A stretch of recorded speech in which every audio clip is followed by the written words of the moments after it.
Ok. Hola, bienvenido a todas y todos a una nueva charla de GeoCharlas TCubo. Hoy día contamos con la participación de Andrés Tazara. Andrés Tazara hizo su pregrado en Geología en la Universidad de Chile y un doctorado en Geofísica en la Universidad de Frey, Berlín.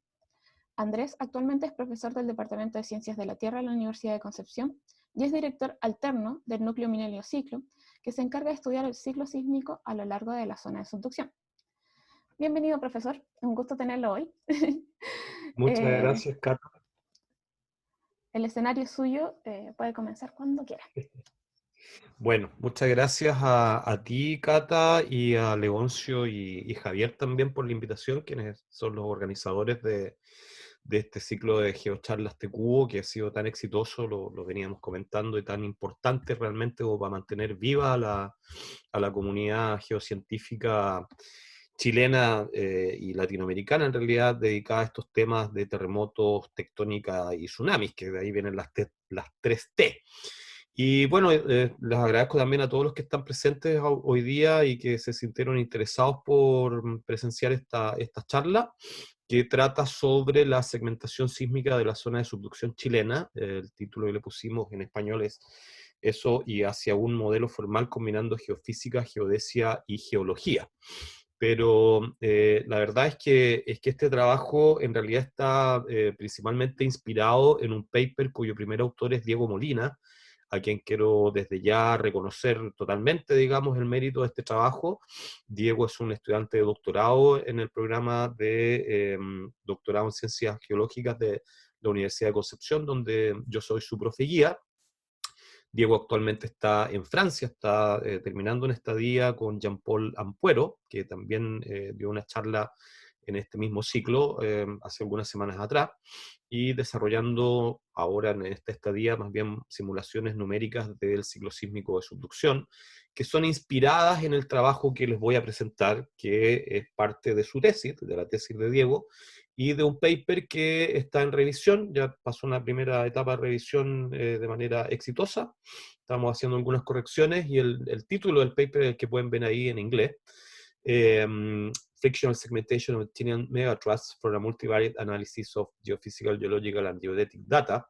Y lo que quisimos hacer este trabajo, bueno, perdón, habría que comentar además los otros coautores de este trabajo, además de nosotros dos, de Diego y de mi persona, está Daniel Melnik, que es el director del Núcleo Milenio Ciclo, yo soy el director alterno, Andrea Madela, que es un colega alemán de Potsdam, y Rodrigo Abarca, que es profesor del Departamento de Geofísica de la Universidad de Concepción, ex profesor de Diego en el pregrado y que nos ha ayudado mucho principalmente con la aplicación de la metodología o el desarrollo de la metodología de ponentes principales, que es la base teórica, digamos, y, de la parte más estadística de nuestro estudio.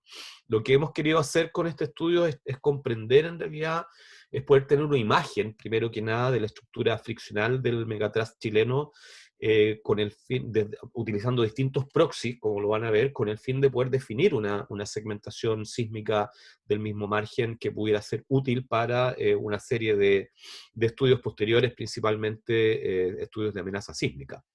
Así que, bueno, voy a comenzar a adentrarme en el tema, en la charla, y, bueno, voy a cambiar el puntero para que sea más claro que lo puedan ver. Y la pregunta fundamental en realidad que nosotros queremos contestar es ¿cómo es la estructura friccional de la zona sismogénica, particularmente en el contexto de una zona de subducción como la nuestra? ¿No es cierto? ¿Qué características tiene esta estructura friccional y cómo esta estructura friccional, ¿no es cierto?, pudiera estar conectada con la ocurrencia de terremotos y controlar de alguna forma la magnitud de los terremotos, la extensión espacial de esos terremotos, ¿ya?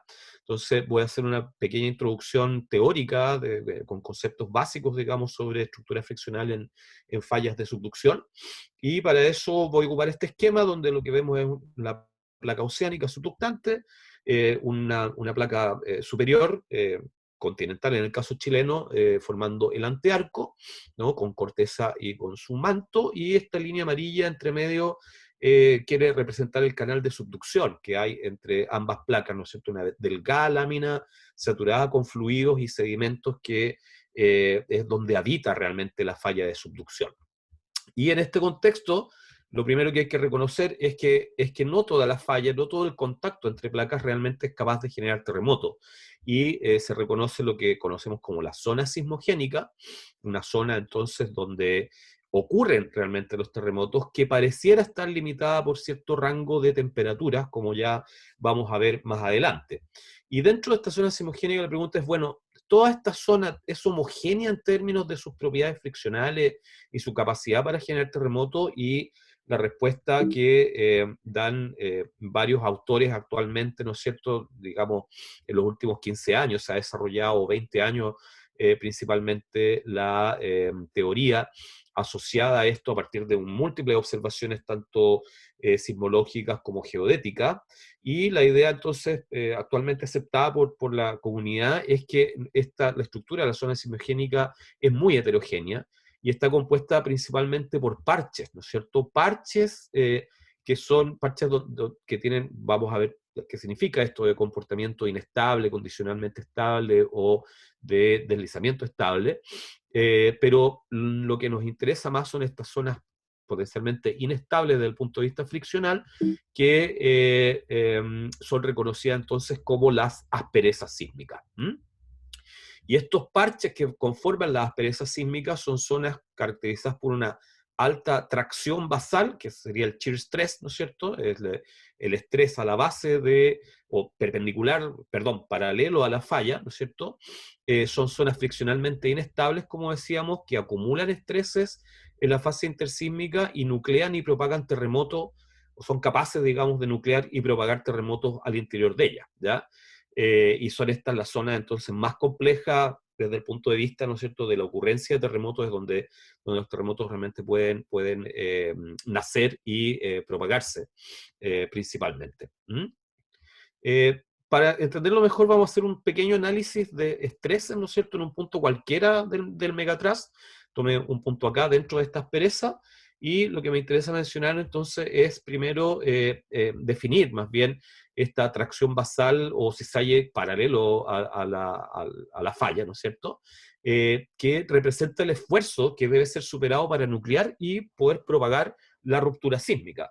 Y este tau que está acá es igual en realidad a la multiplicación entre la fricción basal, la fricción que se encuentra en la falla, el valor de la fricción, multiplicado por un estrés normal efectivo. Un estrés normal en el sentido de que es perpendicular a la falla. Y este estrés normal efectivo, a su vez, está dado en realidad por la resta entre el estrés normal propiamente tal, que es debido principalmente al peso del antearco, ¿no? El cuerpo de distinta densidad generan un peso, y ese peso entonces se transfiere como un estrés normal, pero menos la presión de poros, que es la presión de los líquidos, de los fluidos que están incorporados dentro de los poros del canal de subducción y que repelen de alguna forma estos esfuerzos externos, ¿no es cierto? Entonces, la resta entre los dos nos da el estrés normal efectivo, y al multiplicar este por la fricción tenemos entonces el estrés de cisalle o la tracción basal, que debe, como decía, ser superada de manera de poder nuclear y propagar un terremoto. Por lo tanto, mientras mayores son la fricción, por un lado, y o el estrés normal efectivo, que a su vez puede ser producto de que tenemos baja presión de poros o tenemos una muy alto estrés normal, bajo esas condiciones tendremos entonces una alta tracción basal, y a todas luces lo que la gente, digamos, en general piensa, ¿no es cierto?, es que las asperezas se caracterizan entonces por esa alta tracción basal dada por esta combinación de factores, ¿ya? Pero la cosa no es tan simple. Esto funciona bien cuando pensamos que la fricción es estática, cuando hay un valor de fricción estática único, que no cambia en el tiempo, ¿ya? Pero lo que sabemos es algo distinto, y lo vamos a ver ahora, ¿no es cierto? Y eso hace que, digamos, esa diferencia en realidad, que vamos a notar ahora cuando consideramos una fricción más bien dinámica, es que aparece este concepto de barrera sísmica, que bajo condiciones de fricción estática, ¿no es cierto?, debiesen ser zonas con una baja tracción basal, es decir, lo opuesto a una aspereza, con tal vez una baja fricción, bajo estrés normal o alta presión de poros, pero la verdad es que esto no es tan claro ni tan seguro, y la naturaleza de las barreras sísmicas es de verdad hoy por hoy una de las grandes interrogantes dentro de la física de terremotos, esencialmente porque estas barreras podrían ser potencialmente zonas que detengan la ruptura sísmica,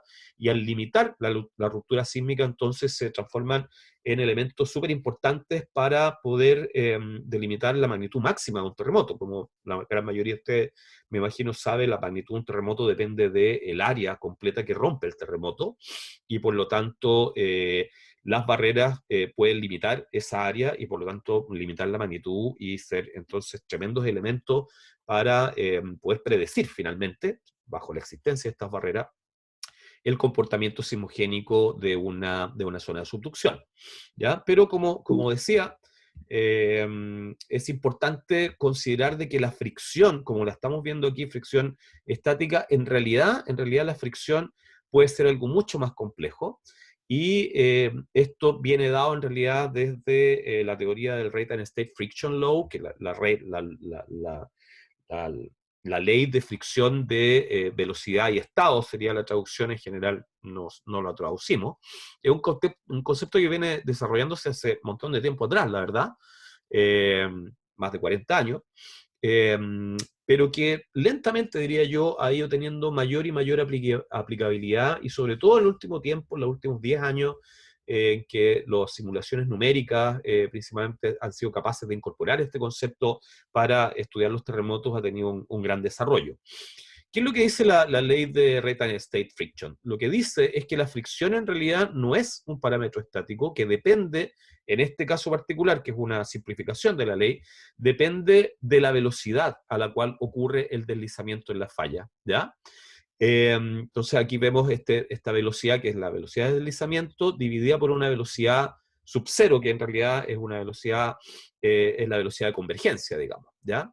Y esto está modulado por un parámetro que es muy famoso ya, que es este parámetro A menos B, donde A y B son, a su vez, ambos parámetros empíricos, determinados en el laboratorio, en general, pero que pueden ser integrados dentro de una ley más general. Entonces, lo que tenemos acá nos dice que en realidad la fricción basal depende de una constante, es una fricción constante, ¿no es cierto?, pero regulada por este factor. Entonces, cuando hay un aumento de la velocidad de deslizamiento en la falla con respecto a la velocidad de convergencia, lo que sería un terremoto, ¿cierto? Un terremoto finalmente es esencialmente un evento de propagación de un deslizamiento en la falla a una cierta velocidad.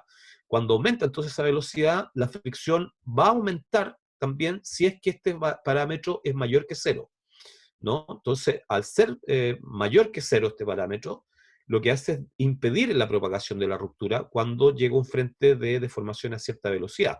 Si se viene propagando, ¿no es cierto?, la ruptura a una velocidad mayor que V0 y llega a una zona donde A menos B es mayor que cero, eso va a hacer que la fricción aumente con respecto al valor que tenía inicialmente y va a impedir que la ruptura se siga propagando.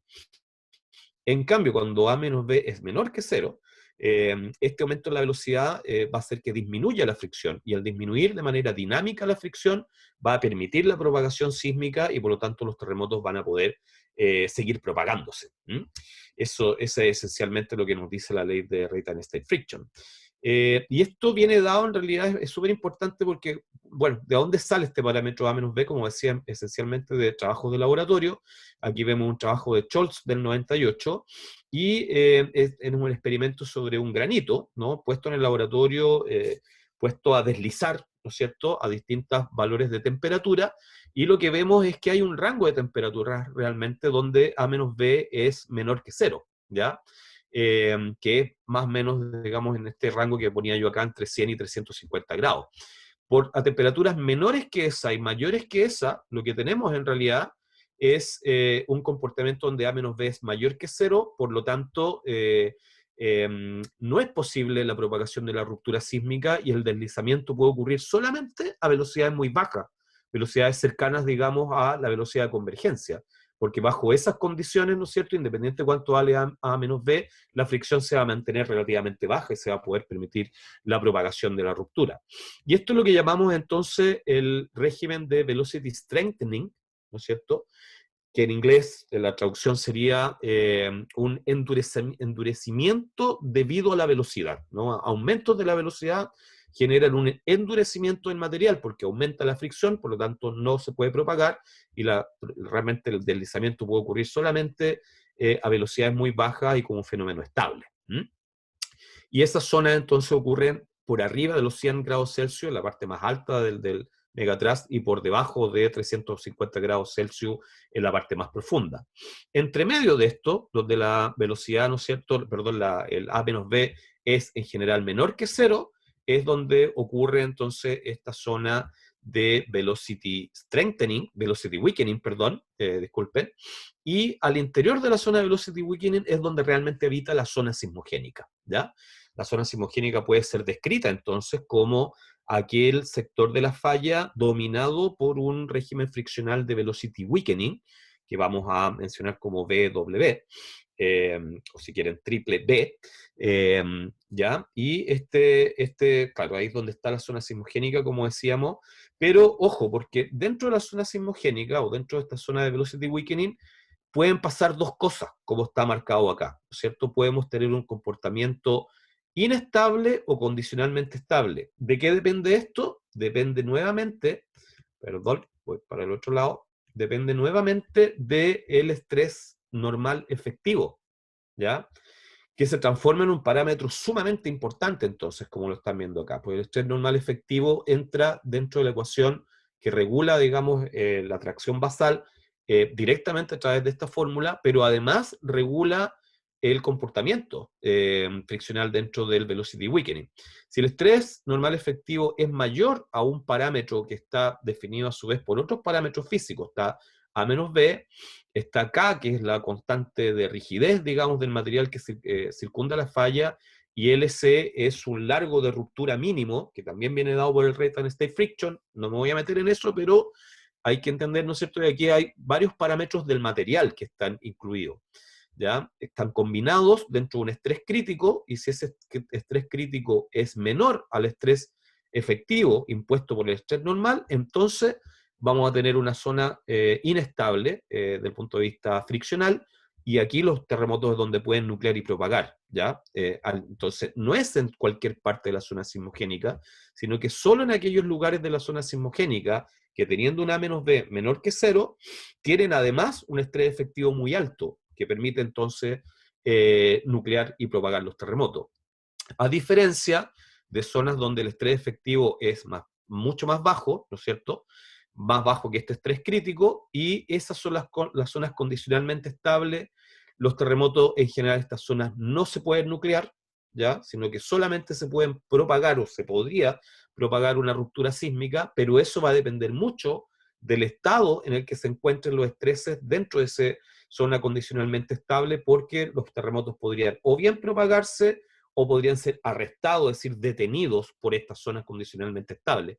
Y lo que se ha visto en simulaciones numéricas durante los últimos 10 años, como les digo, es que estas zonas condicionalmente estables son enormemente ricas en su comportamiento sismogénico. Pueden tener terremotos lentos, pueden generar terremotos rápidos, pueden propagar la ruptura, pueden detener la ruptura, y hay mucho interés actualmente en la comunidad científica por comprender entonces qué es lo que condiciona, digamos, qué es lo que controla finalmente esta estructura de parche, particularmente el hecho de que una zona sea inestable, condicionalmente estable, como ya vimos, va a depender de una serie de factores, tanto ambientales, como los estreses, pero también del material, ¿no es cierto?, dados por todos estos parámetros que están acá, lo que hace bastante complejo el estudio de la estructura friccional bajo este concepto que les estoy transmitiendo aquí, ¿ya? Bueno, dentro de nuestro grupo, lo que nosotros proponemos, ¿no es cierto?, principalmente como parte de las hipótesis que estamos manejando, es que todo esto está muy directamente relacionado con la estructura geológica de ambas placas, ¿ya? Entonces, esta estructura friccional, si bien está dada por una combinación de factores termales y mecánicos, Estos a su vez están relacionados con la estructura geológica de ambas placas, además de las características del canal de subducción, incluido la fricción basal, digamos, la fricción mu-0, si se quiere, y la presencia o movilidad de fluidos que afectan tanto a la presión de poro y que van a ser tan importantes. Pero la estructura geológica de ambas placas, pensamos nosotros, tiene un tremendo rol en todo esto. Lo que vemos acá, por ejemplo, es un extremo, quizás, dentro de ese control de la estructura geológica, tanto de la placa oceánica. Pueden ver acá una serie, estos no son barcos, sino que son montes submarinos, que vienen siendo subductados, ¿no es cierto? Y que al subductar por debajo del antearco generan una concentración de estreses y podrían entonces generar una aspereza simplemente por el estrés normal, entonces aquí es muy alto por esta anomalía topográfica que viene subductando. Pero también pensamos que la estructura geológica tan antigua del antearco, ¿no es cierto?, está dada a una escala de cientos a miles de millones de años, tiene un tremendo rol porque cuerpos de distinta densidad, por ejemplo, un cuerpo de alta densidad acá, podría pesar más que su entorno y al pesar, tener mayor peso, concentrar entonces una aspereza en ese sector, simplemente por un efecto del estrés normal efectivo, ¿no? Tanto directamente multiplicando la fricción, como controlando el régimen friccional a través del rate and state friction. Así que ese es el contexto teórico en el cual nosotros nos manejamos, y en base a esta teoría que demoré su resto en describir, ¿no es cierto?, voy a tratar de presentar ahora los resultados del estudio que hemos hecho. Para ello, primero comentar, ¿no es cierto?, que lo que estamos haciendo nosotros es intentar analizar la estructura friccional de el antearco tal como se los indiqué, ¿no es cierto?, a través de la utilización de distintos proxies, que son magnitudes físicas, características físicas, ¿no es cierto?, que derivadas de datos geofísicos principalmente. Y hay una serie de proxies que han sido utilizados en la literatura, proxies de largo plazo, es decir, asociados a escalas de tiempo de cientos de miles a millones de años, y proxies de corto plazo, asociados a escalas de décadas apenas. Dentro de estos proxies de corto plazo, digamos, uno de los más importantes es el bloqueo geodético o el locking geodético, derivado de datos de GPS, pero también se han utilizado patrones de sismicidad.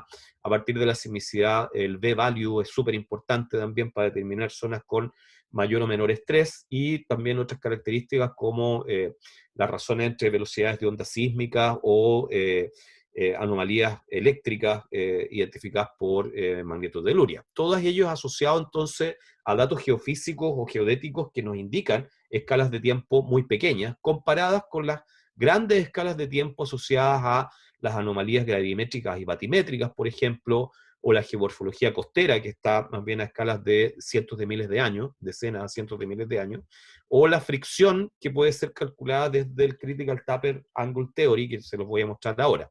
Nosotros hemos trabajado con 3 de estos proxies, con el bloqueo geodético, anomalía gravimétrica y fricción desde la cuña de Coulomb, y hemos mezclado esto, hemos tratado de entender la relación que existe entre estos distintos proxies desde un punto de vista estadístico, utilizando el concepto de Principal Component Analysis o análisis de componentes principales entre estos distintos proxies, que es lo que les voy a mostrar ahora.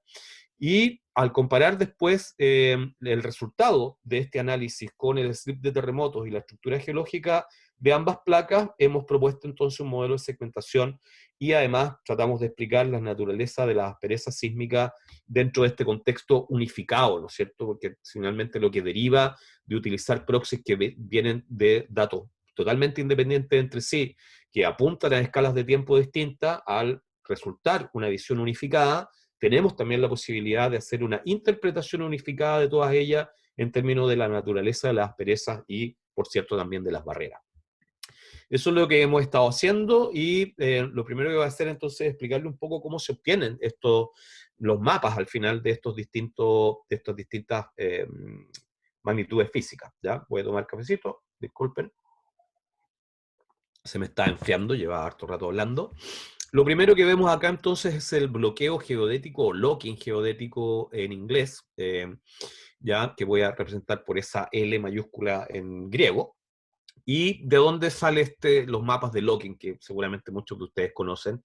Bueno, derivan esencialmente de la inversión de un set de vectores de velocidades de GPS, ¿no? Cada uno de estos flechitas destacadas es un vector que nos habla acerca de la velocidad en milímetros por año de una estación en general de campaña, pero hay varias estaciones continuas también acá de GPS en todo el margen andino. Esto es una compilación que ha hecho Marcos Moreno.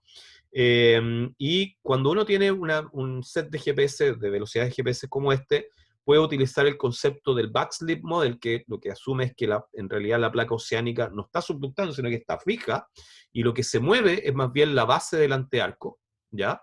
A una cierta velocidad. Esa velocidad como máximo puede ser la velocidad de convergencia, es una forma de simular en realidad el proceso de convergencia, y dado de que los vectores en realidad tienen una distribución no homogénea de velocidades, esto nos permite entonces derivar una distribución también heterogénea de las zonas de mayor bloqueo, que son las zonas en las cuales la velocidad, el backslip, digamos, velocity a la base del antiarco es más alta, ¿no? Y entonces cuando tenemos este set de datos podemos hacer la inversión, y la inversión lo que nos arroja es un mapa, finalmente, donde tenemos zonas en negro, y son zonas que tienen un grado de bloqueo igual a 1, significa que la velocidad a la base del antearco en este modelo es igual a la velocidad de convergencia. En cambio, las zonas que tienen muy bajo grado de bloqueo son zonas donde probablemente la velocidad es mucho menor, digamos.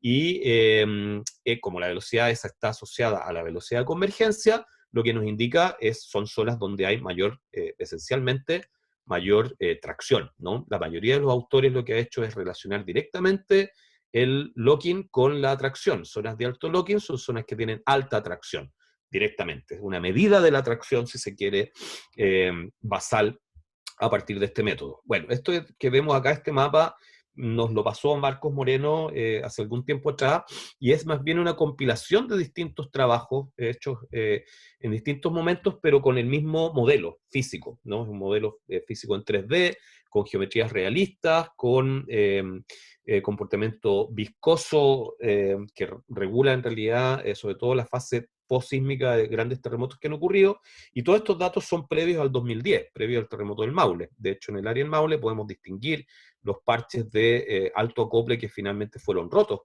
durante el terremoto del Maule.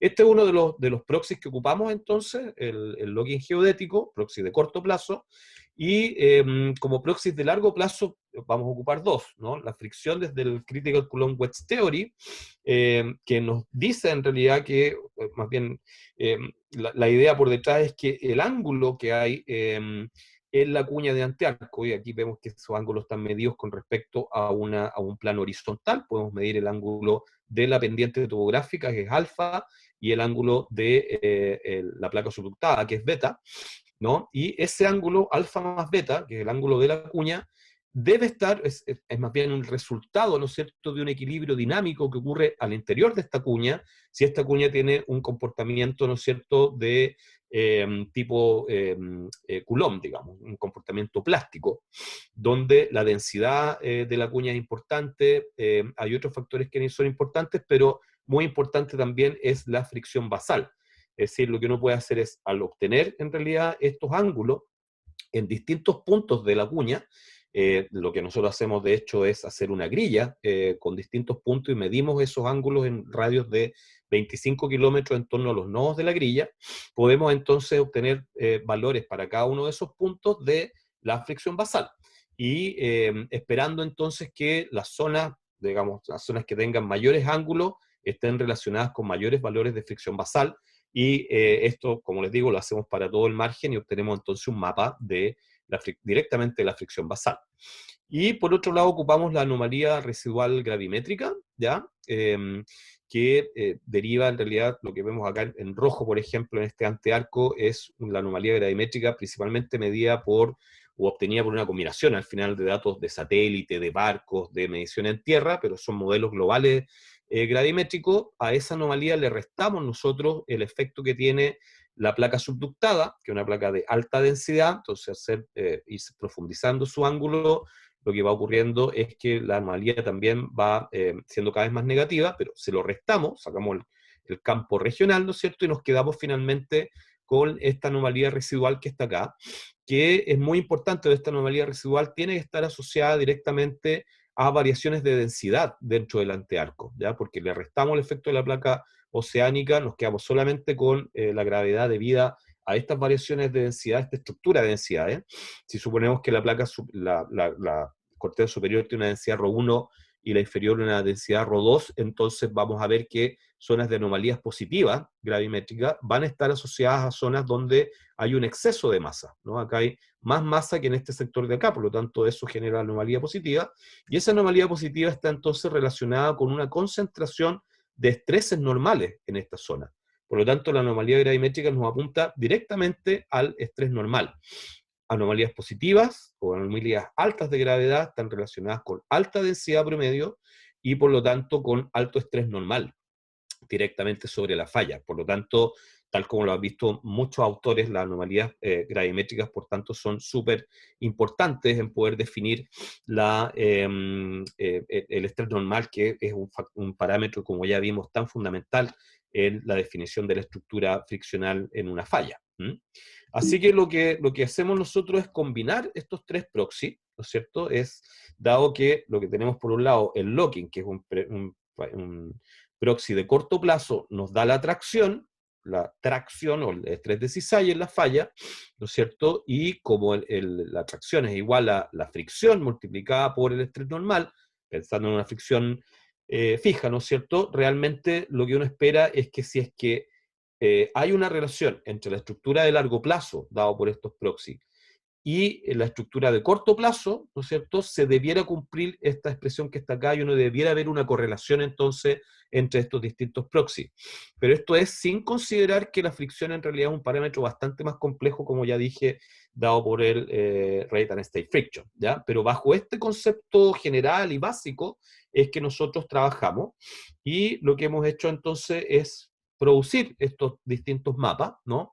Desarrollamos una metodología especial en este paper para generar anomalías gravimétricas y también para poder calcular la fricción basal desde el Critical Taper Theory. Y además tenemos el mapa de locking, que ya dije fue cedido por Marcos Moreno. Y bueno, tenemos estos tres proxies. Lo que ustedes pueden ver aquí son directamente los proxies calculados directamente desde las grillas. O sea, desde los métodos que aplicamos. Y lo que uno puede observar hacia un primer orden es que efectivamente hay una correlación entre ambos, ¿no es cierto? Zonas donde, bueno, todo el antiarco chileno está dominado por un muy alto locking previo al 2010. Por cierto que esta figura cambia bastante después del terremoto del 2010, el terremoto del 2014 y del 2015, ¿no es cierto? En estas zonas. Pero antes del 2010, antes de los grandes terremotos, realmente se ve todo el margen muy acoplado, con un alto locking, pero si notan, hay una diferencia con una zona de los Andes centrales, que es de Santiago al norte, donde realmente todo está negro, y hacia el sur no es tan así, hay algunas zonas, ¿no es cierto?, donde el locking es bastante menor, y esta zona de alto locking en el norte coincide también con una anomalía gravimétrica en el antearco que es dominantemente positiva, comparado con hacia el sur, donde hay sectores definitivamente muy negativos, que a su vez coinciden esos sectores de gravedad negativa con sectores donde la fricción también es más baja, comparado con los Andes centrales, donde la fricción es definitivamente muy alta en todas partes. Pero este mapa es difícil de interpretar, estos tres mapas, ¿no es cierto? Porque tienen longitudes de onda de información que son muy distintas, muy disímiles, y es difícil realmente poder hacer un análisis más allá de lo que acabo de decir. Por lo tanto, lo que nosotros optamos, y esto es el gran desarrollo que hizo Diego en su tesis, ¿no es cierto?, junto con Rodrigo Abarca, fue aplicar el concepto de componentes principales, ¿ya? Y voy a tratar de explicárselo, qué es lo que hicimos nosotros para aplicar el Principal Component Analysis, o PSA, le voy a decir de aquí para adelante, cómo lo aplicamos, digamos, a esta zona, porque tal vez para algunos de ustedes el concepto les puede sonar dentro de análisis de series de tiempo, que es lo que generalmente se hace. Uno toma varias series de tiempo con una ventana de tiempo común, pero en distintas posiciones del espacio, y trata de buscar cuáles son la evolución, digamos, común que tienen toda esa serie y qué es lo distinto entre ellas, ¿no? Lo que nosotros hacemos, en vez de series de tiempo, son perfiles perpendiculares a la fosa, 143, o M perfiles, que en este caso son 143, que serían nuestras series de tiempo. y cada uno contiene n, en este caso 200 puntos, ¿no es cierto?, entre la fosa, acá está más largo, pero en realidad entre la fosa y algún punto al interior del continente, ¿no? Y esos n puntos representan en realidad en lo que sería una serie de tiempo, los momentos específicos del tiempo espaciados entre sí. ¿Ya? Y lo que hacemos es construir una primera matriz, que es una matriz de puntos, en realidad, con estos perfiles del P1 al PM. Cada uno de estos perfiles, ¿no es cierto?, tiene n puntos, que representan las posiciones en las perpendiculares a la fosa, pero las agrupamos dentro de una matriz que llamamos P. Después ocupamos esa matriz para interpolar las grillas que vieron anteriormente, las grillas que yo les mostré, ¿no? Por lo tanto, obtenemos tres grillas distintas que tienen dimensiones m por n. Son tres grillas donde están los valores interpolados en las posiciones que están acá del locking, la gravedad y la fricción. Después esas grillas las centramos y las normalizamos. Esto significa simplemente restar el valor promedio de la grilla y dividirlo por la desviación estándar, de manera de que sean comparables entre sí, y se concatenan en una matriz de datos, ¿no? Donde tenemos las tres grillas puestas una debajo de la otra. No importa cuál es la posición en la que los pongamos ni nada, porque finalmente el trabajo matricial que se hace es a través de la matriz de covarianza, ¿ya? Que elimina en realidad la dependencia específica de la posición de los puntos dentro de la matriz.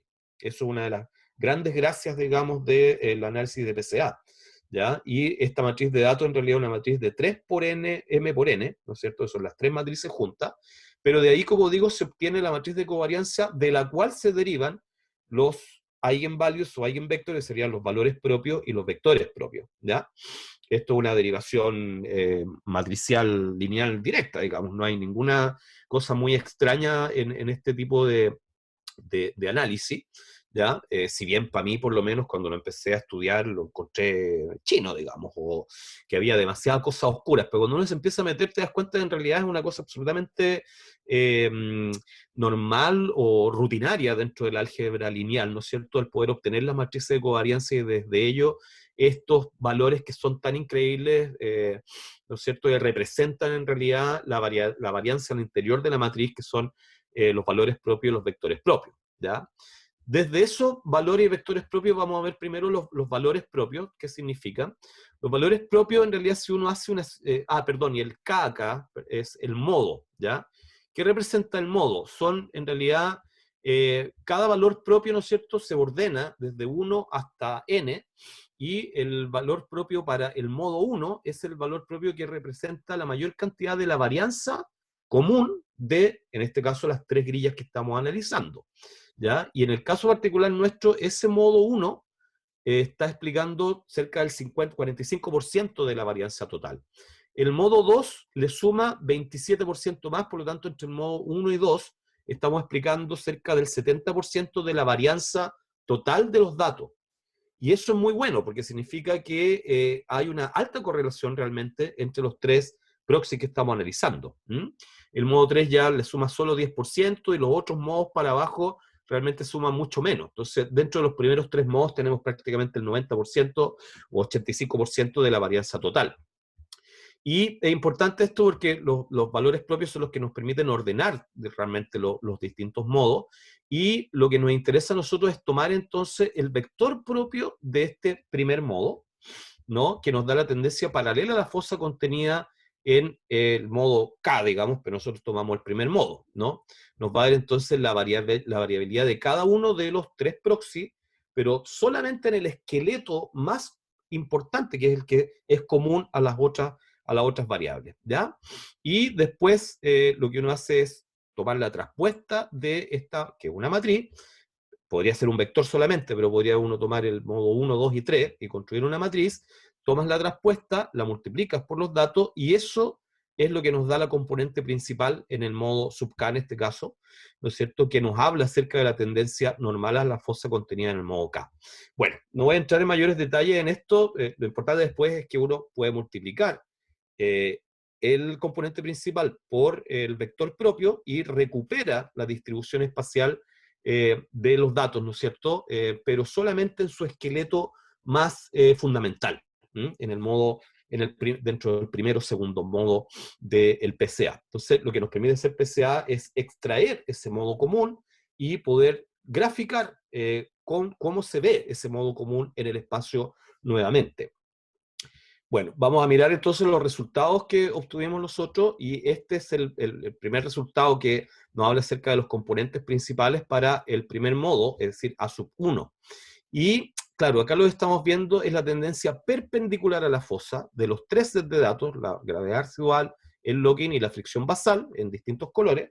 Y lo que podemos notar, ¿no es cierto?, es que, bueno, esto es distancia a la fosa, la verdad, desde la fosa hasta 150 kilómetros, lo vamos a ver ahora, pero lo que podemos notar es que la tendencia es increíblemente parecida, sobre todo entre el locking y la fricción, ¿no es cierto?, principalmente con la gravedad también siguiendo una tendencia similar, pero algo desconectada, pero entre los tres realmente nos muestran con claridad una zona donde tenemos valores positivos en el centro y negativos hacia los lados.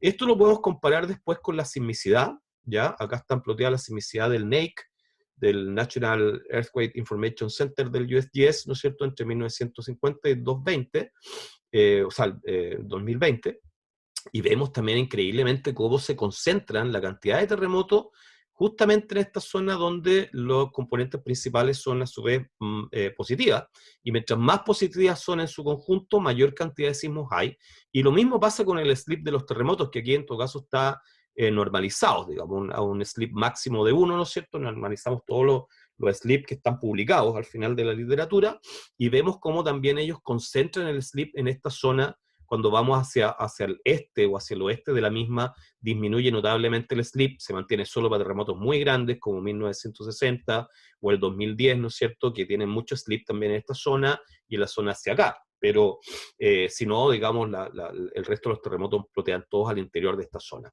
Bueno, en base a esto, lo que nosotros interpretamos es que estamos viendo realmente el límite superior e inferior de la zona sismogénica, ¿ya?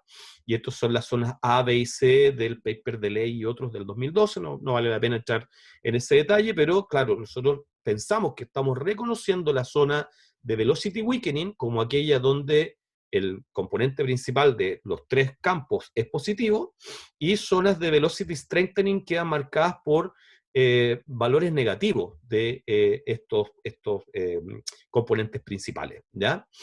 Eso es importante porque nos vamos a concentrar ahora con qué pasa dentro de la zona sismogénica de velocity weakening, marcado entonces por valores positivos de la magnitud de los componentes principales.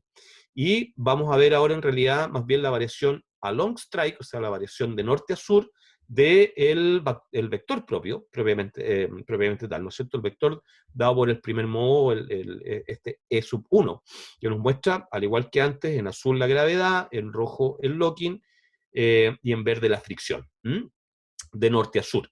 Y claro, vemos que también hay una variación interesante, podemos reconocer, ¿no es cierto?, de toda la zona de los Andes centrales, al norte de los 33 grados sur en general, está marcada por valores positivos de los tres magnitudes, ¿no es cierto?, pero hacia el sur los tres varían, digamos, los tres cambian a valores relativamente negativos, en lo que se mantiene positivo, pero hace incursiones hacia la parte negativa. Negativo, esto es, recuerden que lo que hicimos acá fue normalizar y centrar la grilla. Ya no son los valores reales, sino que son los valores normalizados. Y la fricción también muy interesantemente pasa de positiva a negativa a medida que transitamos el límite entre los Andes central y del sur. Pero el locking, la gravedad, notamos nosotros que además tiene un montón de fluctuaciones, ¿no? Y tiene estos cambios de polaridad entre positivo a negativo que nos resultaron muy interesantes, sobre todo cuando después los comparamos con la sismicidad, que está acá de nuevo, la misma sismicidad, pero particularmente con la distribución del slip cosísmico de estos terremotos, los mismos que veíamos recientemente, pero ahora ploteados de norte a sur. Y a partir de esto entonces, y con la intención de generar este modelo de segmentación sísmica, lo que hicimos fue definir límites de segmento en todos aquellos puntos donde había una variación de positivo a negativo. Claro, en algunas partes en realidad hay una incursión hacia la parte negativa, pero tomamos el punto central de eso como un límite de segmento sísmico, ¿ya? Y estos entonces son para nosotros los límites de segmentos unitarios sísmicos, que forman realmente nuestra segmentación sísmica. Nuestra propuesta de segmentación está basada entonces en las variaciones de los componentes principales de la gravedad, principalmente, ¿no? Aunque, si lo ven, en cada vez que hay una inflexión de este tipo, también se replica en los otros campos, pero es menos obvio dentro de los otros campos, es mucho más claro en la gravedad. Y bueno, a partir de esto, entonces, claro, lo que hacemos es definir que, como ya dije, todas estas zonas que tienen los vectores propios positivos son zonas inestables dentro de la zona sismogénica. En cambio, para sectores negativos pensamos nosotros que son condicionalmente estables, principalmente porque cuando es negativa la gravedad, lo que estamos viendo es principalmente bajos valores de estrés normal, y al ser bajos valores de estrés normal debiesen estar generando un comportamiento condicionalmente estable, a diferencia de gravedad positiva, que está más bien dada, ¿no es cierto?, por alta densidad y probablemente un comportamiento inestable dentro de la zona de velocity weakening, ¿ya? Bueno, y después podemos reconstituir entonces espacialmente los proxies, que es simplemente multiplicar la componente principal por el vector propio, ¿no? Para el modo 1, y estos son los mapas que rescatamos, que, como les digo, lo que representan en realidad es el esqueleto de la variabilidad espacial de estos distintos proxies, visto desde la perspectiva de su variación común, ¿ya? Y por eso resulta muy atractivo, digamos, muy interesante poder analizarlos entre sí. Sobre esto podemos poner también los límites de los segmentos, que a partir de los puntos que les mostraba en la diapositiva anterior, lo que hacemos, ¿no es cierto?, es en la fosa tomar una línea perpendicular a la fosa y con ella definir los polígonos que representan nuestros segmentos unitarios. Interesantemente, pensamos nosotros que cada uno de estos segmentos unitarios, por las dimensiones que tiene, podría generar un terremoto magnitud 8, ¿ya? Pero cuando estos segmentos unitarios eventualmente se sincronizan, o pudieran sincronizarse, ¿no es cierto?, podrían crecer los terremotos, por ejemplo el del Maule, los voy a poner los terremotos, hasta un terremoto magnitud 8.8, o el de Valdivia, hasta un terremoto magnitud 9.5, ¿no es cierto? La característica de estos terremotos grandes es que son terremotos multisegmentos, rompen varias asperezas, que es lo que uno podría haber inferido al ver simplemente la distribución de slip, como estamos viendo acá, de estos distintos terremotos. Terremotos unitarios son como el terremoto de Iquique o de Illapel, que rompen una sola aspereza central, ¿no es cierto?, limitada, que está limitada por estos límites de segmento. Entonces hay una muy bonita relación entre el slip de terremotos conocidos, también está el de Antofagasta, el de Tocopilla, Valparaíso del 85 y Maule y Valdivia. Todos ellos entonces parecen coincidir de muy buena forma con los límites de segmentos que identificamos a través de este análisis, y muy interesantemente también con los límites de terremotos pasados, ¿no?, para los cuales solo se conoce muchas veces el largo de la ruptura, y con distinta grado de certidumbre, ¿no? Terremotos muy viejos no tienen prácticamente datos históricos que sustenten muy bien los largos de ruptura, no así algunos otros terremotos que sí fueron instrumentalmente medidos, pero son antiguos. Pero bueno, lo que notamos acá nosotros es que efectivamente los largos de rupturas coinciden muy bien también con los límites de nuestros segmentos. Recuerden que los límites de nuestros segmentos derivan de un análisis absolutamente independiente de la sismología, y es más bien un análisis principalmente dado por la anomalía gravimétrica. Estos límites de terremotos, bueno, han sido estudiados en un paper bien reciente también de Philipp-Osain y Meltzner de este año, donde hace un análisis de la sismicidad histórica en varias zonas de subducción del planeta, particularmente en Chile. Recalcan que al tener 500 años de historia sísmica registrada es una tremenda cosa, porque tenemos varios ciclos sísmicos en algunos segmentos, y globalmente ellos definen dos tipos de barreras sísmicas, ¿no?, que limitan la propagación de los terremotos. Barreras que son persistentes, que no son cruzadas por grandes terremotos. Un muy buen caso, por ejemplo, de esta barrera acá entre el segmento maestro de Copiapó y de Valparaíso, ¿no?, que no ha sido traspasado por terremotos que vienen desde el norte ni desde el sur. Se mantiene entonces, por lo menos para los últimos, pensemos más bien 300 años, como una barrera persistente, al igual que todas estas están en el norte. Y estas barreras del norte son persistentes, pero además son muy sharp, digamos, muy claras, ¿no es cierto?, muy bien definidas. Son delgaditas, digamos, y ahí no traspasan los terremotos, y como vemos, todas ellas están en general asociadas con anomalías gravimétricas negativas, ¿ya?, que están marcando los límites de los segmentos.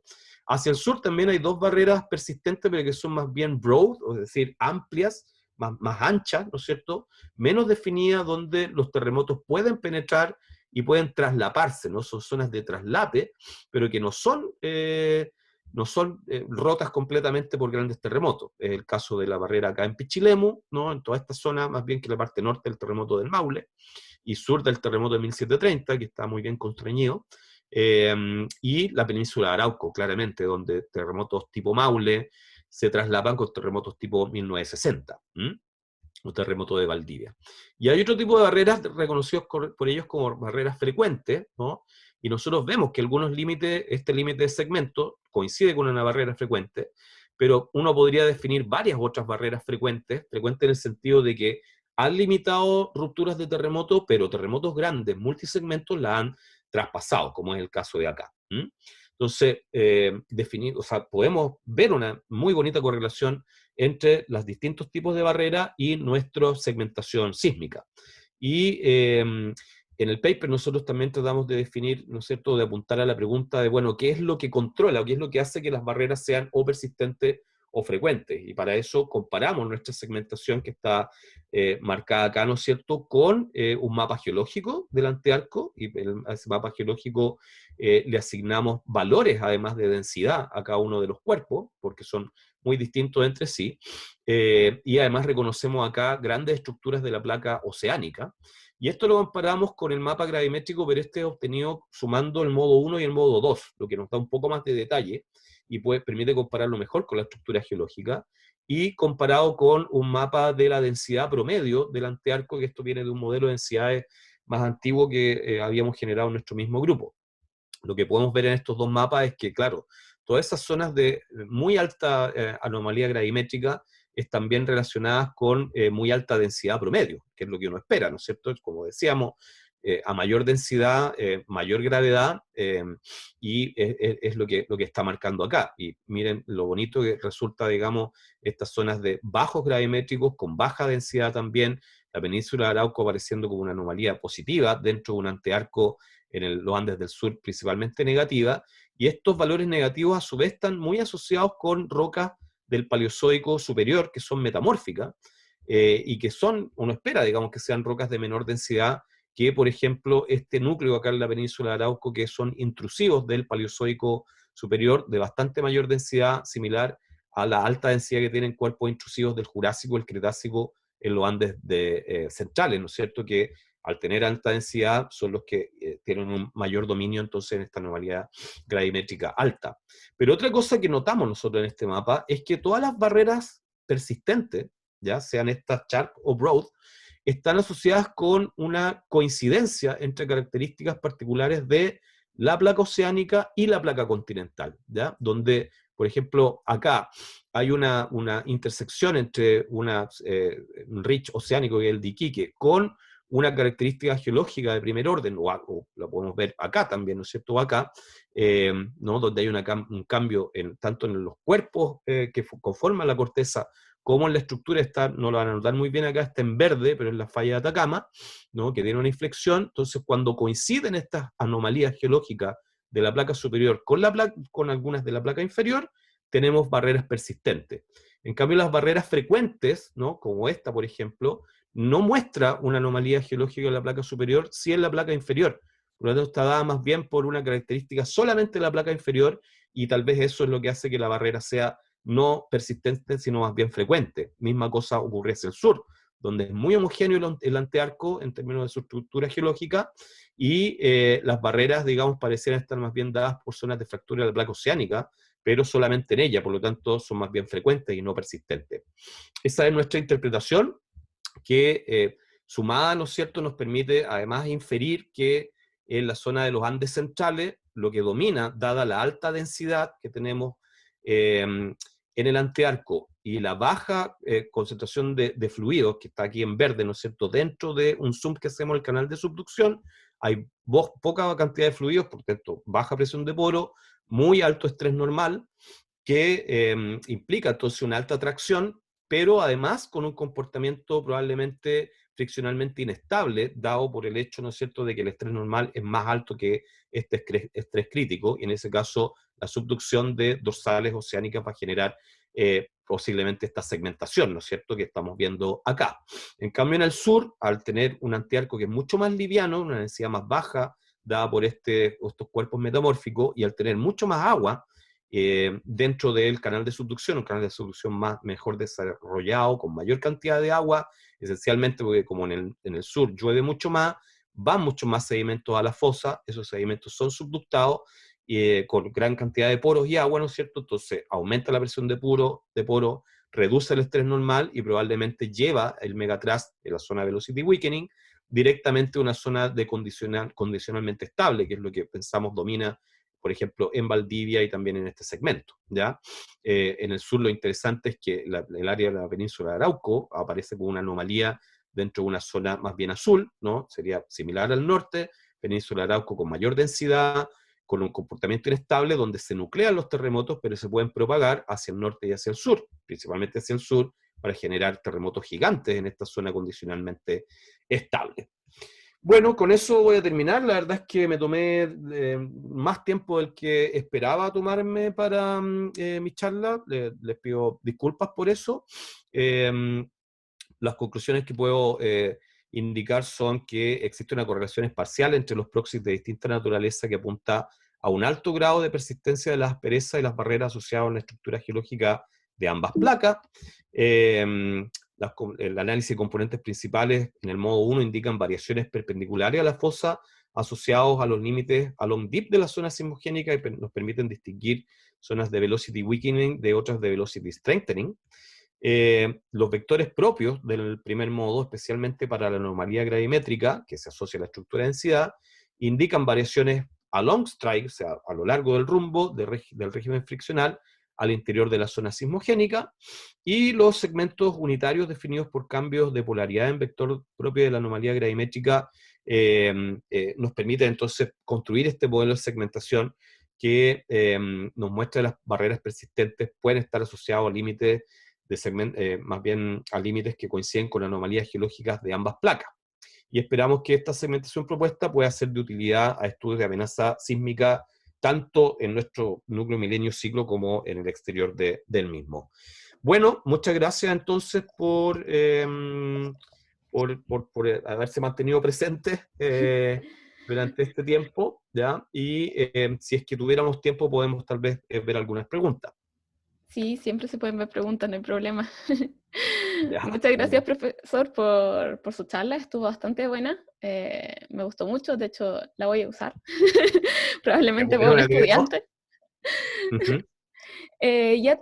Les recuerdo a todos los auditores, si tienen preguntas, deben escribirlas en el chat, yo las leeré y el profesor las va a responder. Bueno, me Ujú. queda una duda con todo lo que mostró el profe. Quería saber si es que han visto que algunos de los términos que ustedes consideran tiene como mayor influencia en la posición de las asperezas que otros de los términos. Aspereza, po. Asperezas, chuta, Más sí. asperecidades. Sí, entre el inglés y el español se me Eh, confunden todavía. sí, pues claramente que sí, pues siempre pasa. Sí, nosotros creemos que lo que realmente domina es la gravedad, ¿ya? Ya. Eh, es decir, principalmente, espérate, voy a tratar de poner esta que está acá, principalmente por la gran variabilidad que tiene, ¿no? La gravedad tiene la gracia, además, de que dentro de estos tres proxies que nosotros analizamos es el que menos cocina tiene, si tú quieres. ¿Mm?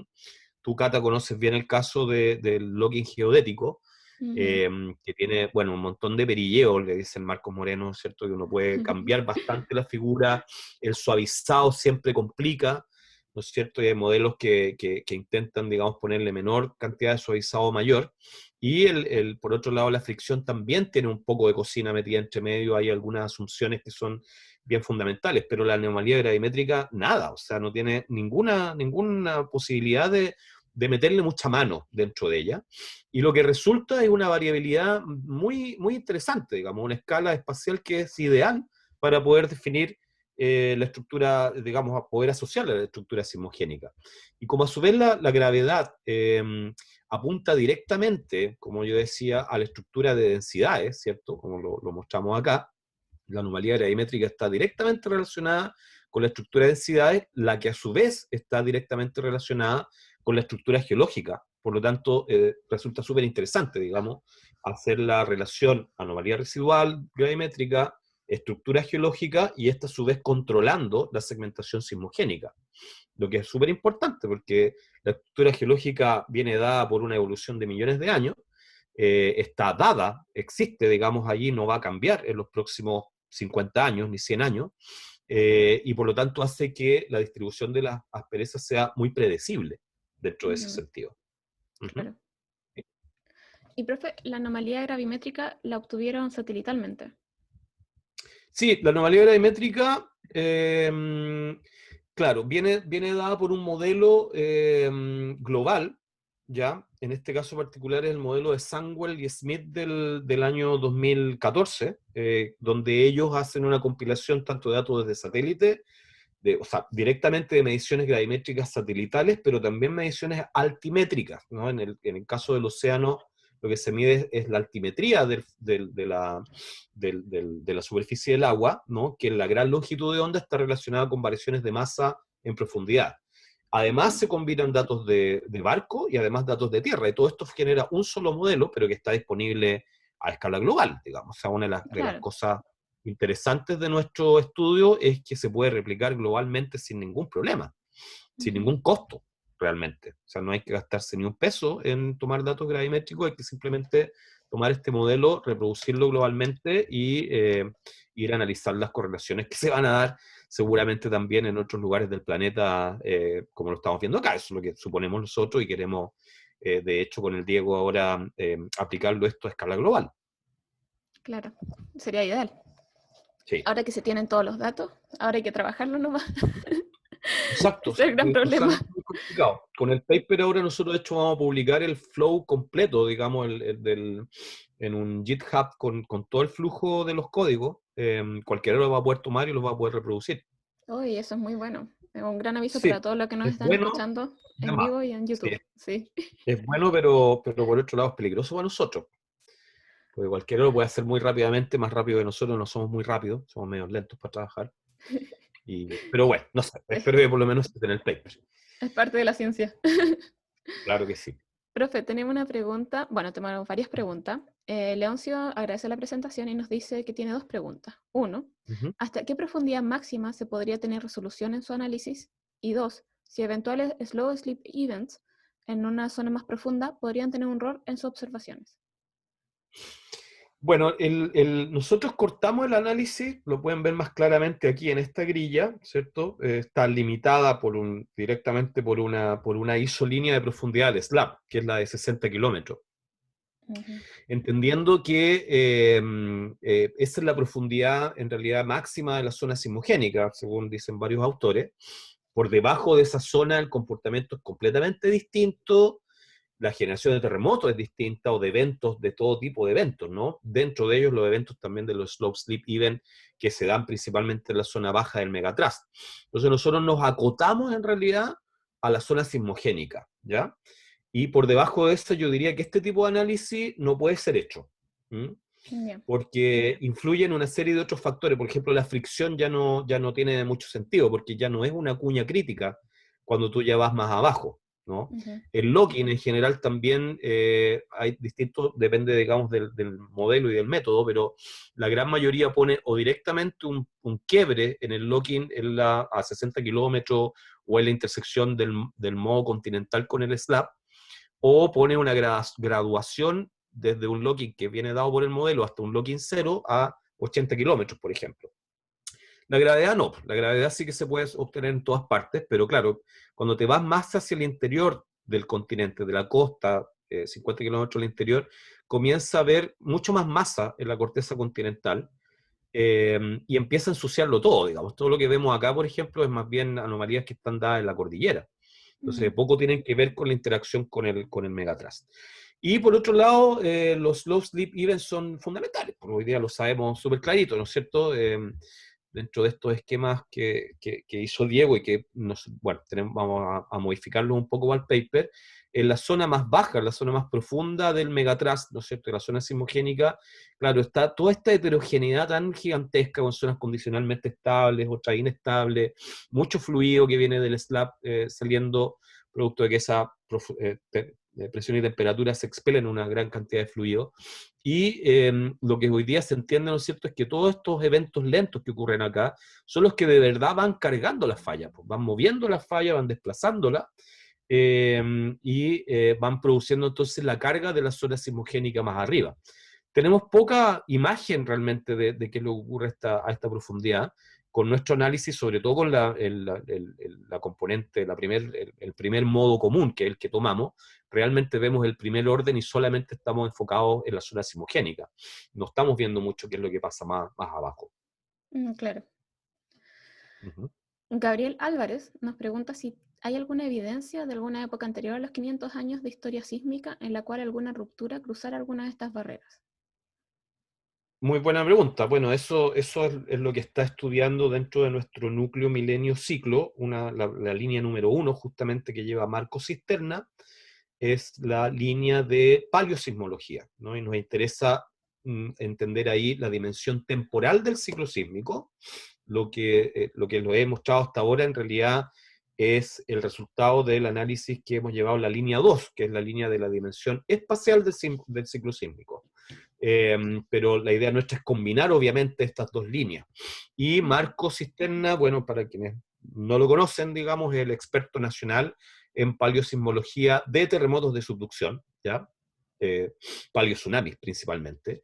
Y Marco ha trabajado principalmente en la zona del terremoto de Valdivia, tratando de ver los predecesores de 1960 y 1575, y en este segmento hay claramente, digamos, una historia muy bonita, digamos. Se conocen hasta 2000, 2500 años en el pasado la historia sísmica, y se repite la misma historia, y al parecer efectivamente esta barrera que está acá, no sé si se nota, pero esta barrera, que es la barrera persistente de la península de Arauco, no ha sido realmente traspasada por terremotos tipo 1960.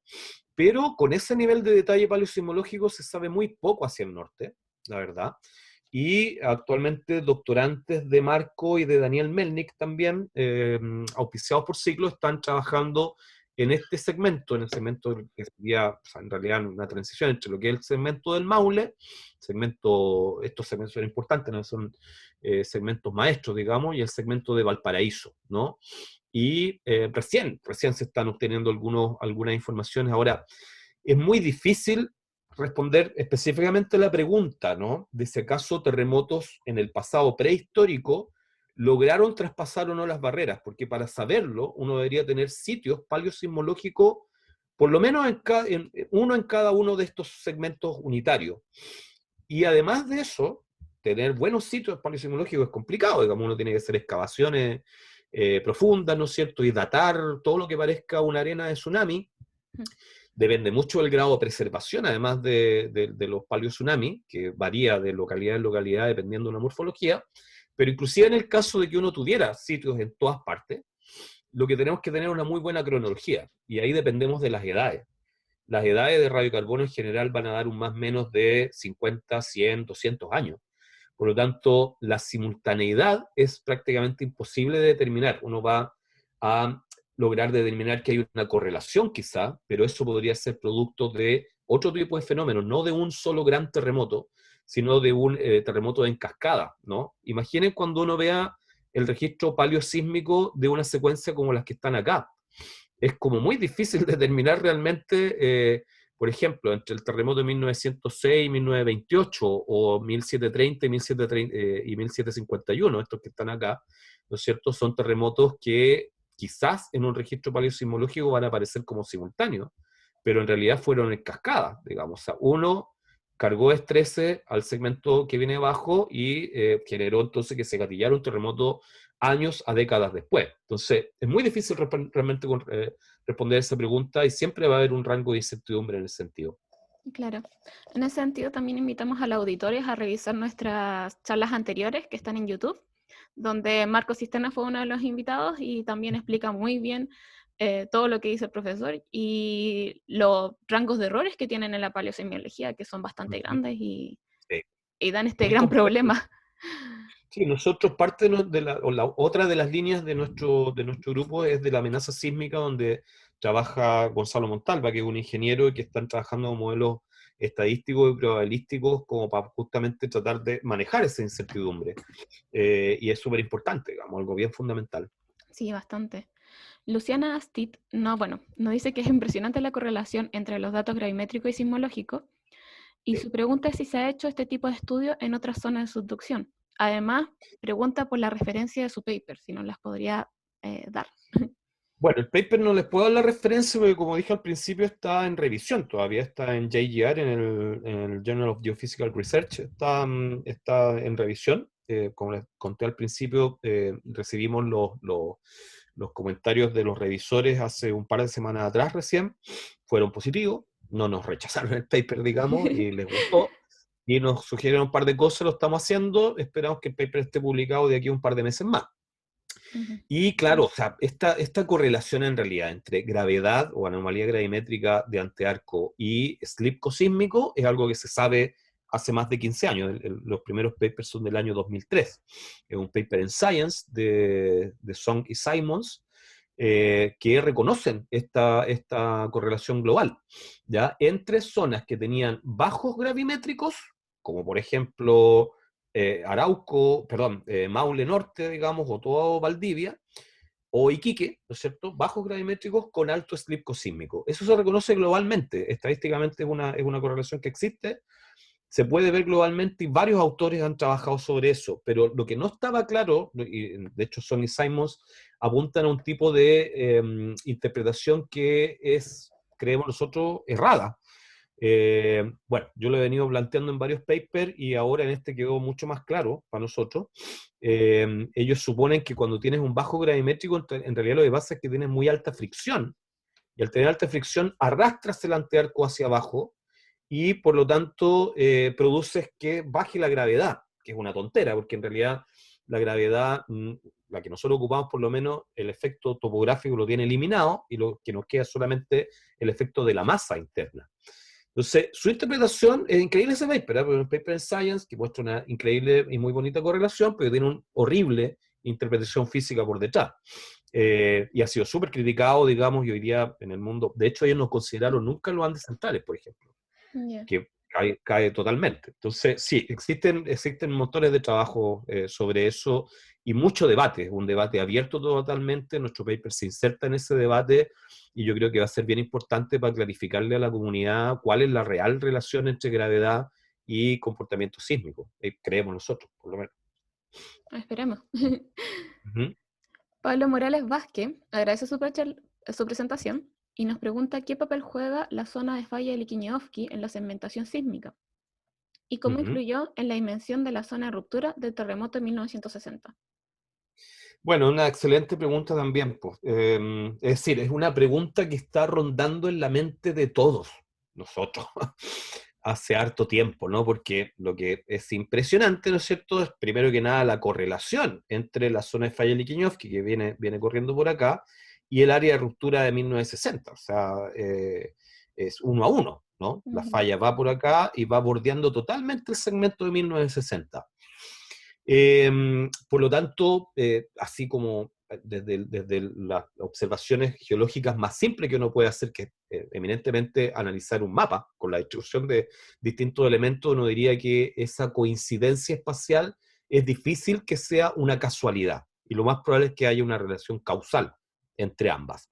¿Ya? Es decir, las características, o por un lado, las características del megatrust tan especiales, porque lo que vemos acá, ¿no es cierto?, y un poco con el mapa geológico es que acá hay una característica dada por la gravedad, pero que a su vez está representando la historia, la estructura geológica, ¿no? Como les decía, esta estructura geológica tiene 300 millones de años, digamos, y la falla de Liquiñovsky tiene apenas 50, 40, 30 millones de años. Pareciera entonces que es la característica del el antearco y en la influencia que tiene dentro del megatrust, lo que hace especial este segmento y hubiese tal vez permitido que se cree una falla como la Liquiñovsky, ¿ya? Pero también uno podría pensar al contrario y pensar que la falla es un rasgo independiente y que se da más bien por una condición termal quizás en el arco magmático, y que esa estructura, digamos, la presencia de esa estructura entonces es la que condiciona el comportamiento en el megatrust. La verdad es que no hay respuesta a eso. Esa pregunta que plantea, quien hizo esta pregunta, digamos, la tenemos, como digo, rondando en la mente, pero bueno, ahora tenemos por lo menos un estudiante, que es Joaquín Yulbe, que no sé si está presente, le mandé por lo menos el link para que viniera a la charla, pero Joaquín está trabajando con Marcos Moreno y conmigo. Sí está, por si Nosotros le acaso. queremos... ¿Está? Ya, Sí, se mostró, se mostró. sí. Eh, y va a apuntar justamente a esa pregunta. Joaquín está principalmente a hacer estudios de simulaciones numéricas de ciclo sísmico, pero combinando ambas fallas en un solo modelo, que es algo que no se ha hecho hasta el momento. Se ha hecho poco en el mundo esto, de tratar de hacer simulaciones numéricas de ciclo sísmico. Son muy complejas esas simulaciones, digamos, está metido el Rate and State Friction junto con otras leyes constitutivas, por ejemplo, hay que considerar el comportamiento viscoso de la corteza inferior y de la astenósfera dentro de un modelo 3D. Es súper complejo, digamos, pero bueno, Joaquín está empezando y esperamos que de aquí a un tiempo nos logre por lo menos responder a la pregunta de hasta qué punto existe un feedback dentro de, el comportamiento sismogénico de ambas fallas. Por otro lado, la liquiña se conoce muy poco su comportamiento sismogénico, paleosismológico. Hay que avanzar más también en eso. Pero ahí hay un Claro. temazo, digamos, como para seguir estudiando, de todas maneras. Bueno, justo en esa misma área, Thomas Rocker preguntaba si la metodología tendría potencial para inferir la estructura de fallas corticales alojadas en la placa continental, y si existe alguna relación entre los segmentos propuestos y las diferentes fallas corticales activas o fósiles en el margen andino. Ah. Hola Tomás, ¿cómo estás? Tomás no conozco, él es un doctorante en la Católica. He tenido la oportunidad de ver su trabajo. Apareció un paper de él hace poquito en Tectonics muy bonito. Él trabaja en fallas corticales justamente en tratar de entender la dinámica de las mismas. Y sí, pues, o sea, a ver, lamentablemente no van a ver mucho en esta imagen que está acá, tal vez en la anterior un poco más, pero este mapa que yo tengo puesto acá tiene las fallas corticales, las tiene en verde, ¿no? Están muy delgaditas, apenas se ven, pero efectivamente, si por ejemplo, digamos, esta es la falla, sistema falla de Atacama, ¿no? En el norte, que tiene ciertas curvaturas. Una de las características importantes de este sistema de fallas es que es muy segmentado, digamos, ¿no? A lo largo del rumbo. Y la segmentación de la falla de Atacama corresponde perfecto con la segmentación que nosotros también estamos observando. ¿Ya? Si bien no apuntamos directo a eso, ya les expliqué, digamos, lo que vemos en la gravedad realmente, más bien la estructura de densidades, pero esa estructura de densidades está dada por los cuerpos geológicos que forman la corteza. Y esos cuerpos a su vez están limitados por estos sistemas de falla, ¿ya? No es que estén aleatoriamente distribuidos esos cuerpos, realmente están limitados por sistemas de falla, y los sistemas de falla siguen también la segmentación. Entonces, se da un poco lo mismo que veníamos hablando. Qué bueno que la planteaste esta pregunta justo después de la Liquiñovsky, porque efectivamente pareciera haber cierto feedback, una evolución en definitiva conjunta de el megatrust con las fallas corticales. ¿Ya? Entonces los sistemas de fallas corticales efectivamente debieran estar marcando en su geometría, al menos, ¿no es cierto?, una cierta, o más bien la geometría de las mismas pudiera estar de una u otra forma, ¿no es cierto?, influyendo en el megatrust. O sea, o es más bien que la estructura de los cuerpos geológicos, al margen de las fallas corticales, genera una influencia en la ubicación de las asperezas sísmicas en el megatrust, y estas en su evolución hacen entonces que se segmente el antearco a lo largo de esta estructura, o es que las estructuras de la placa superior en realidad son las que delimitan estos cuerpos geológicos y por lo tanto tienen una influencia de primer orden dentro de la concentración de las anomalías friccionales en el megatrust. Pero de que hay una relación, claramente la hay. Yo creo que en este paper nosotros también queremos poner harto énfasis en eso, porque, bueno, yo soy geólogo, Daniel también es geólogo, Daniel Melnik, ¿no es cierto? Y no, a mí, por lo menos, me ha fascinado de siempre tratar de convencer a todos mis amigos geofísicos y particularmente sismólogos de que la geología tiene un tremendo rol, digamos, la vieja geología, ¿no? Estamos hablando de geología de cientos de millones de años, que deja una marca, una impronta que podemos ver directamente, digamos, esto podemos ir y martillarlo y tocarlo, estas rocas. No así la placa oceánica, ¿no? Y generalmente se ha simplificado demasiado el tema, dado que la batimetría nos muestra anomalías muy interesantes en la placa oceánica que sí están correlacionadas con la segmentación sísmica. Ha habido una tendencia a pensar que solamente la estructura de la placa oceánica la que importa y que la placa continental fuese realmente transparente, pero no es así. La estructura de la placa continental seguro que juega un rol súper importante en todo esto. Claro. No, pero muy interesante todo lo que plantea, profesor, y también la unión entre la geofísica y la geología es muy importante, Y sobre todo hoy en día, absolutamente, claro que sí. para resolver las nuevas interrogantes.